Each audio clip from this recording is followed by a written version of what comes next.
Hello big boss lovers, ఎలా అనిపించింది మీకు గ్రాండ్ ఓపెనింగ్ ఈవెంట్? నాకైతే అంత గ్రాండ్గా ఏం అనిపించలేదండి. ఏదో బోరింగ్గా అనిపించింది. మరి సీజన్ అంతా ఎలా ఉంటుందో చూడాలి. సో మీకు ఎలా అనిపించింది అనేది మీ ఒపీనియన్ని కామెంట్ సెక్షన్లో షేర్ చేసుకోండి. అయితే ఫస్ట్ ఎపిసోడ్, మా ఓపెనింగ్ ఎపిసోడ్ ఎలా ఉందో ఇప్పుడు రివ్యూ అయితే నేను చెప్పేస్తానండి. అయితే ఇది మాత్రం నాకు సంబంధించినంత వరకు నేనేమనుకుంటున్నాను అనేది, సో వచ్చిన కంటెస్టెంట్స్ అందరూ ఎలా నాకు అనిపించారు అనేది ఇప్పుడు నేను చెప్తానండి. మీకు కూడా అలా అనిపిస్తే కామెంట్ చేసేయండి, వీడియోని లైక్ చేయండి, షేర్ చేయండి, నా ఛానల్ని సబ్స్క్రైబ్ చేసుకోండి ప్లీజ్.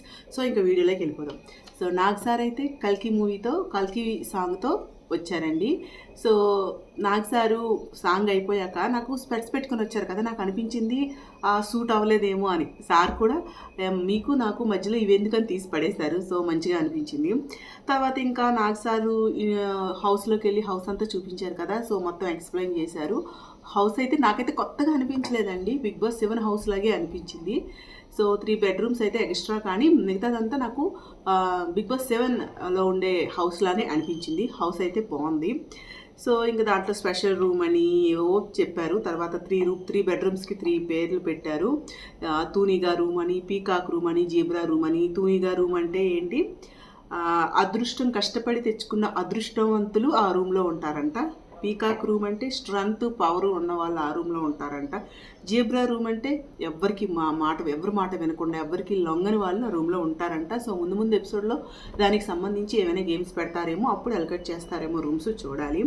సో మనకి ఫస్ట్ కంటెస్టెంట్స్గా వచ్చింది యష్మి గౌడ. సో మీకైతే తినకి చూస్తే ఏమనిపించిందండి? సో డ్యాన్స్ పర్ఫార్మెన్స్తో వచ్చింది. తనైతే నాకు ఏమనిపించిందంటే, ఓకే అంటే మరి టఫ్ కాదేమో, చాలా పర్వాలేదు అనిపించింది. సో ముందు ఎలా ఆడుతుందో చూడాలి. కొంచెం నాటీగానే ఉంది, అలా అని మరీ ఓవర్ చేయట్లేదు, బాగానే అనిపించింది. సో తనకేదో ఫ్లవర్స్ ఇచ్చి సార్కి ప్రపోజ్ చేస్తున్నట్టు చెప్పింది. సో బాగానే ఉంది. తనకు వంట రాదంట, సో ఎవరైనా పెడితే తినాలి అంటుంది. సో ముందు దీనివల్ల ఏమైనా ప్రాబ్లం దానికి వస్తుందేమో చూడాలి. అబద్ధం చెప్తే నచ్చదంట, తను చెప్తుందంట, కానీ తనకి అబద్ధం ఎవరైనా చెప్పేవాళ్ళంటే నచ్చదంట. సో దీనిపైన ఏమైనా ముందు జరుగుతాయేమో చూడాలి. సో అమ్మాయి అయితే మరి ఓవర్ అనిపించలేదు, అలాని డల్ అనిపించలేదు. ఓకే, ముందు చూడాలి ఎలా ఉందో ఏంటో అని. తనైతే ఇప్పుడు మనకి కొత్తగా ఈ సీజన్లో ఏంటంటే బడ్డీస్తో వెళ్ళాలి, అంటే పేరుగా వెళ్ళాలి. తినైతే సెలెక్ట్ చేసుకున్న బడ్డీ second contestants Nikhil. So Nikhil అయితే ఓజీ సాంగ్తో వచ్చాడు. సో తిను సెలెక్ట్ చేసుకున్న దాంట్లో ఏంటంటే ఎలా సెలెక్ట్ చేశారో మీరు చూసారు కదా. సో మనకి ఈ యష్మి గౌడ్కి పేరుగా నిఖిల్ వచ్చారు. సో నిఖిల్ కూడా మనకి తెలిసిందే, ఎందుకంటే అన్ని సీరియల్లో మీరు చూసే ఉంటారు. తర్వాత కిలాడి గర్ల్స్ కిరాక్ బాయ్స్ అనే దాంట్లో కూడా నేనైతే చూశానండి తన్ని. సో గేమ్స్ అయితే బాగానే ఆడతాడు. సో ఇంకా టెంపరు అవన్నీ ఎలాంటి అనేది మనకు ఆ గేమ్ షోలో తెలియదు కాబట్టి ప్రస్తుతానికి కామ్గానే వచ్చాడు, కాన్ఫిడెంట్గానే వచ్చాడు. సో ముందు ఎలా ఆడతాడు చూడాలి. వీళ్ళ పేరు అయితే నాకు ఈక్వల్గానే అనిపించిందండి. ఇద్దరు కూడా ఓవర్ చేయట్లేదు, అలా అని డల్గా లేరు. సో నాకైతే బాగానే అనిపించింది ఈ పేరు. సో కొన్నాళ్ళు ఉంటారు అనిపించిందండి. సో నెక్స్ట్ థర్డ్ వచ్చింది మనకి అభయ్ నవీన్ ఏవీతో వచ్చాడు. సో స్ట్రెంగ్త్ తిన ఏంటి మనకి క్వాలిటీస్ అంటే ఏంటి అంటే తనకి స్ట్రెంగ్త్ బాగుంటుంది. తర్వాత స్పాంటినిటీ ఏవైనా చెప్పాలంటే అక్కడ టక్ చెప్తాడంట. స్పాంటినిటీ అంటారు కదా, అలాంటి ఆన్సర్స్ ఇస్తాడంట. సో కొంచెం కామెడీ కూడా జనరేట్ చేస్తాను అనిపించింది తన రూమ్లో హౌస్లో ఉండేటప్పుడు. కానీ తను చేసింది కానీ నాకు అలానే అనిపించిందండి. స్పాంటినియస్గానే మాట్లాడుతున్నాడు, తను కూడా సెన్సిబుల్గానే ఉన్నాడు. సో మరి గేమ్స్లో ఎలా ఆడతాడు అనేది చూడాలండి. సో తినకైతే వైఫ్ నుండి ఒక వీడియో వచ్చింది.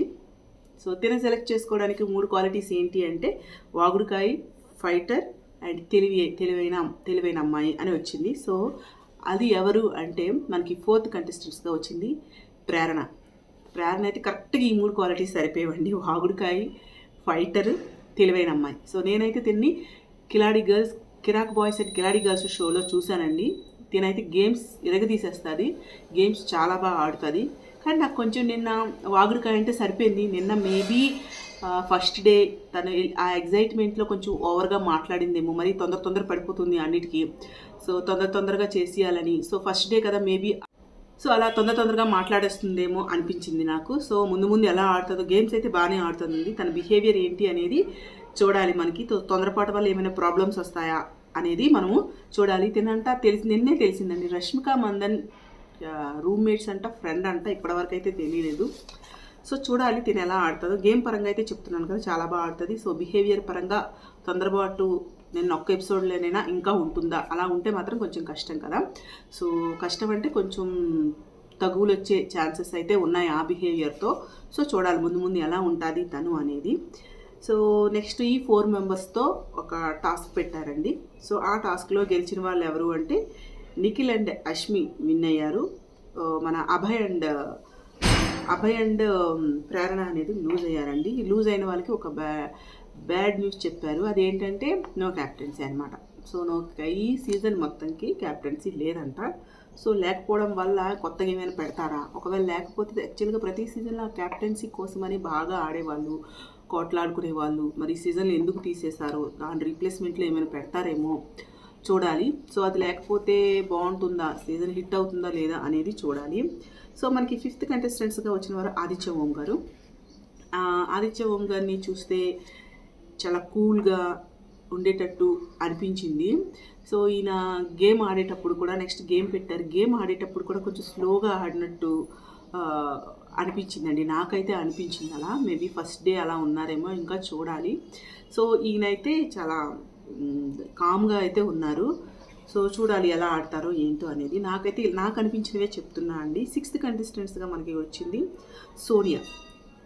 సో మనకి ఆదిత్య ఓం గారు సెలెక్ట్ చేసుకున్నప్పుడు ఏమొచ్చాయి, ఆయనకి బ్యూటిఫుల్ స్మైల్ అండ్ తెగింపు ఉంది అని వచ్చింది. సో సోనియా కోసం మనకి కూడా ఇంతవరకు పెద్దగా తెలియదు కాబట్టి బ్యూటిఫుల్ స్మైల్ అయితే సరిపోయింది. తెగింపు అంటే అమ్మాయి కూడా చాలా సాఫ్ట్గా ఉన్నట్టు అనిపిస్తుంది. సో గేమ్స్ పరంగా కానీ మిగతా వాళ్ళతో అందరితో మింగిల్ అవ్వడం కానీ ఎలా అవుతుంది అనేది ముందు చూడాలి. సో ఫస్ట్ ఎపిసోడ్లో అయితే కొంచెం సాఫ్ట్గా ఉన్నట్టు అమ్మాయి అనిపిస్తుంది. సో వీళ్ళిద్దరైతే ఒక బడ్డీ. మనకి 7th కంటెస్టెంట్స్గా బెజవాడ బేబక్క. అస్సలు అప్పటి వరకు ఒక లెక్క, బెజవాడ బేబక్క వచ్చాక ఒక లెక్క అనిపించింది నాకైతే. అయితే ఎంత కామెడీగా ఉన్నారు. ఒక్కసారి అప్పటి వరకు డల్గా చూస్తుంటే ఒక్కసారి షోని ఇలా లేపినట్టు అయిందనమాట. సో భలే ఏవి కూడా కామెడీగా ఉందండి, చూడాలనిపించింది. ఏవి మామూలుగా అయితే బోర్ కొడతాయి, అదే కానీ బేబక్క గారిది చూడాలనిపించింది. స్పాంటినిటీ ఉంది ఆవిడలో కూడా. అయితే బాగా మాట్లాడుతున్నారండి. సో మనకి ఇప్పుడున్న ఈ షోలో, ఈ సీజన్లో కొంచెం ఫన్ జనరేట్ అయ్యేది ఆవిడ వల్లే అనిపిస్తుంది. ఆవిడ కొంచెం అభయ్ నవీన్ గారు ఇద్దరి వల్లే ఏమో అనిపిస్తుందండి.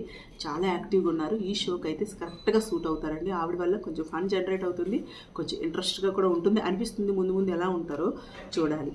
సో ఈవిడికి బడ్డీగా ఎవరు రావాలి అంటే వైరల్ అనే ఒకటి పెట్టారు కదా, కరెక్ట్ పేరు అండి ఇద్దరికైతే.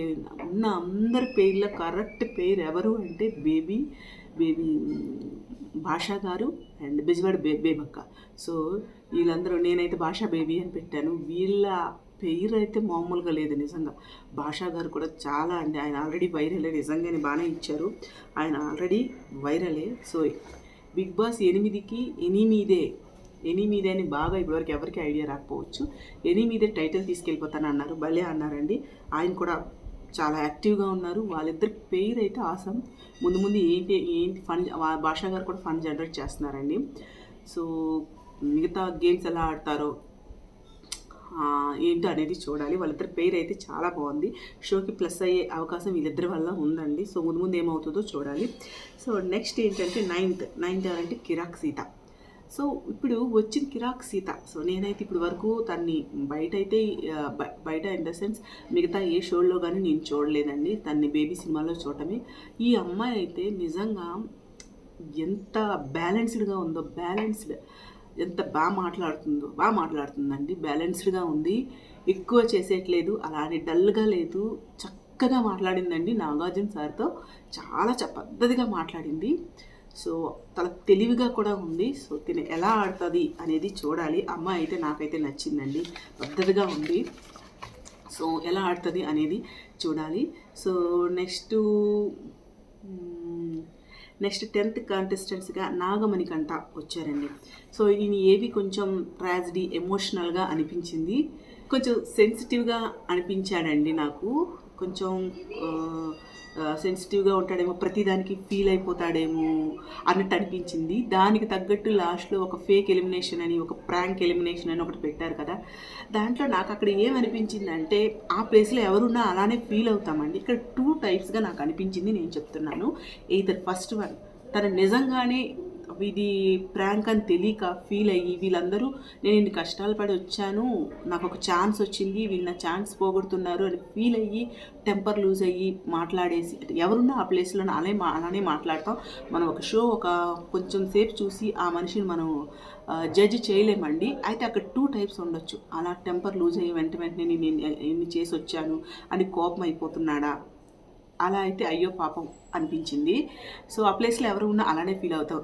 లేదా సెకండ్ ఇంకొక కోణంలో చూస్తే, తనకి తెలుసు ఎవరైనా ఫస్ట్ రోజు ఎలిమినేషన్ ఉండదు అని అనుకుంటాం. అని ఎవరైనా మనమేనా అనుకుంటే, వెళ్ళిన వాళ్ళకి చాలా ప్లాన్స్ ఉంటాయి మనకంటే. ఒకవేళ తెలిసే సింపతి క్రియేట్ చేయడానికి అలా చేశాడా, ఇది నా ఒపీనియన్ మాత్రమే. ఒకవేళ తెలిసి అలా చేశారా, లేకపోతే నిజంగానే పాపం అలా ఒకసారి ఫీల్ అయిపోయి ఆ టెంపర్ లూజ్ అలా అనేసాడా. సో ముందు ఎలా ఉంటాడు, ఎందుకంటే బాగా టార్గెట్ చేసినట్టు ఫస్ట్ రోజే అనిపించింది. అక్కడ ఉండేది అభయ్ నవీన్ వాళ్ళకి తెలిసిన వాళ్ళే, అంటే కొంతమందికి తెలిసి ఉంటుంది. సో నాగమణికంఠ అనేది మనకి ప్యూర్గా ఎవరికి తెలియని వాళ్ళు అనమాట. సో బయట నుంచి వెళ్ళినట్టు అనిపిస్తుంది కాబట్టి, సో తన్నే టార్గెట్ చేసి అందరూ తన పేరు చెప్పినట్టు అనిపించింది. అందుకే అలా టెంపర్ లూజ్ అయ్యాడా, లేకపోతే ఏదైనా మనకి మిగతా సీజన్లో కొంచెం చాలామందికి చూడండి, నేమ్స్ ఎందుకని కానీ చాలామందికి అలా సింపతి క్రియేట్ అయ్యింది ఆటోమేటిక్. అది వాళ్ళు తెలిసి చేశారా తెలియకుండా చేశారా వాళ్ళకి తెలియాలి. మనకైతే చూసిన వాళ్ళకి అయ్యో పాపం అనిపిస్తుంది. అలా అయ్యో పాపం అనిపించాలని అలా చేశాడా అనేది తనకే తెలియాలి. ముందు మన సీజన్స్లో ముందు ఎపిసోడ్లో మనకు కూడా తెలిసిపోతుంది. అది ఒకవేళ యాక్షనా నిజంగానే పాపం అలా ఫీల్ అయ్యి అలా అన్నాడా అని. నిన్నటి వరకు అయితే ఫీల్ అయ్యి అలా అయినట్టు అనిపించిందండి, నటనలా అనిపించలేదు. ఛాన్స్ ఉండొచ్చేమో అని చెప్తున్నాను అంతేని. సో నెక్స్ట్ ఏంటంటే మనకి 11th కంటెస్టెంట్స్గా పృథ్వీరాజ్ వచ్చాడండి. నాకు ఈ పృథ్వీరాజ్ని చూడగానే 4th సీజన్లో అఖిల్ వచ్చాడు కదండి, నాకు అఖిల్లా అనిపించాడు. అఖిల్ మీద కొంచెం హైట్ ఉన్నాడు కానీ నాకు కటౌట్ అఖిల్లా అనిపించింది. పర్లేదండి, కాన్ఫిడెంట్గానే ఉన్నాడు, గేమ్స్ బాగా ఆడతాడు అన్నట్టుంది. సో మరి అంత అమాయకుడిలా అనిపించట్లేదు. సో బాగానే ఉంటాడు, బ్యాలెన్స్డ్గా ఆడతాడేమో అనిపించింది. తనకి లిమిట్లెస్ లవ్ కావాలంట. సో తను ఒక డ్రాయింగ్ మాత్రం భలే వేసాడండి అప్పటికప్పుడు. సో ఆ డ్రాయింగ్ తగ్గట్టు అమ్మాయి ఎవరు వస్తారా అని చెప్తే మన విష్ణుప్రియ గారు వచ్చారు. సో మిగతావన్నీ సరిపోయేవి, తనట్టు కొంచెం లావుగా ఉంది. సో విష్ణుప్రియ అయితే చాలా జోయల్గా ఉంటుందండి. తను ఏది మనసుకు తీసుకోదు. నేను కిలాడి బాయ్స్, కిలాడి గర్ల్స్, కిరాక్ బాయ్స్లో చూశాను. తను చాలా జోయల్గా ఉంటుంది, ఏది మనసుకు తీసుకోదు. చూడాలి, వీళ్ళిద్దరు పేరు అనమాట. నెక్స్ట్ వచ్చేది 12th కంటెస్టెంట్స్ విష్ణుప్రియ. సో పర్ఫార్మెన్స్తో వచ్చింది. సో వీళ్ళిద్దరి పేరు కూడా బాగానే ఉంటుంది. సో చూడాలి. నెక్స్ట్ 13th నైనిక అనేది సాంగ్తో వచ్చిందండి. అయితే ఈ అమ్మాయి మరి అంటే ఏదైనా ఏంటి నిన్నటి వరకు ఏం క్రియేట్ చేయలేదు. ఈ అమ్మాయి బెస్ట్, ఈ అమ్మాయి లో అనుకోవడానికి ఏం క్రియేట్ చేయలేదండి. సో తన మీద ఇంకొక ఒపీనియన్ అనేది రాలేదు. డ్యాన్స్ పర్ఫార్మెన్స్ వచ్చింది, తన డాన్సర్ కాబట్టి దానికోసం చెప్పనవసరం లేదు. సో వెళ్ళింది. సో తనకి ఈ అబ్బాయి కొత్త అబ్బాయి నబీల్ అఫ్రిది అనే ఒక అబ్బాయి 14th కంటెస్టెంట్స్గా వచ్చాడు. వీళ్ళిద్దరు పేరు అనమాట. సో అబ్బాయి కూడా పర్లేదండి, చెప్తుంది కదా. వీళ్ళిద్దరు పేరు ఏంటంటే ఒక ఇది అనేది క్రియేట్ అవ్వలేదన్నమాట. సో వీళ్ళు తోపు లేకపోతే వీళ్ళు అయ్యో అన్నది ఏది అందరి మీద ఒక్కొక్క ఒపీనియన్ వచ్చింది కానీ వీళ్ళిద్దరి మీద ఏం అనిపించలేదు. సో వాళ్ళు ముందు ఎపిసోడ్లో చూడాలి వాళ్ళ పర్ఫార్మెన్స్ అనేది ఎలా ఉంటుందని. సో ఓవరాల్గా 14th కానీ ఎప్పుడు మనకి 16 మినిమం 16, 19, 20 ఇలా మెంబర్స్ వెళ్ళేవాళ్ళు. సో మనకి ప్రోగ్రామ్ కూడా చాలా ఎక్కువసేపు చూసినట్టు అనిపించేది. నిన్న ఏంటో తెలియదు కానీ ఏదో బోరింగ్ లాగా ఆ గ్రాండ్ ఓపెనింగ్ చూస్తున్న ఫీలింగ్ అయితే రాలేదండి. నా ఒపీనియన్ ఇది, నాకైతే ఇలా అనిపించింది. మీకేమనిపించింది అనేది మీ ఒపీనియన్ కామెంట్ సెక్షన్లో షేర్ చేసుకోండి. ఇది నాకు సంబంధించినంతవరకే రివ్యూ అండి. సో నెక్స్ట్ మళ్ళీ ఇంకొక రివ్యూతో వస్తాను. అప్పటి వరకు టేక్ కేర్, బాయ్. వీడియోని లైక్ చేయండి ప్లీజ్.